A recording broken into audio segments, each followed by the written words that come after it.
Have you ever read the Bible to prove somebody wrong? A little backstory. I had a conversation and a few discussions and maybe a couple arguments with a few different random people in the past, 6 months about the gift of tongues and the gift of prophecy. Now, when I go to bed, I generally listen to the Bible while I sleep. It just helps me sleep. And then I'm also picking up some things, right? Well, the other night I fell asleep and 1 Corinthians 13 and 14 were playing. And I woke up and I was like, that proves my argument. So then I listened to it again.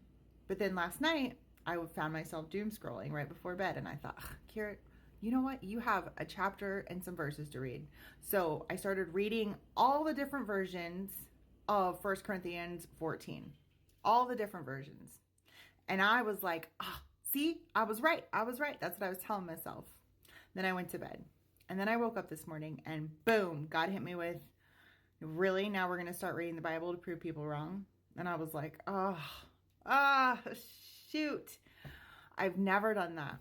Every time I read the Bible, it's because I love God. I want to grow in my relationship with God. I want to be convicted of things that I'm doing wrong in my life. I want to just be a better person. I want to know God. I want that connection, I have a better day when I read my Bible before my day starts. Like, there's 1,000 reasons why I read my Bible. And I've set up to where I'm trying to read the whole Bible. So I'm also being obedient to myself and to the, God and all these things, right? That's why I read the Bible. And for the first time in my life, I read it for the same reason that a ton of the people in the world read it.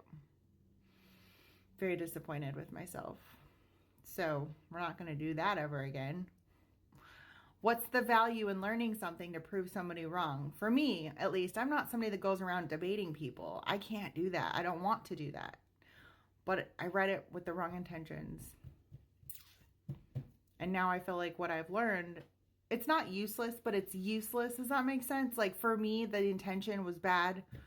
I still got information, yes, but I learned it with the wrong heart.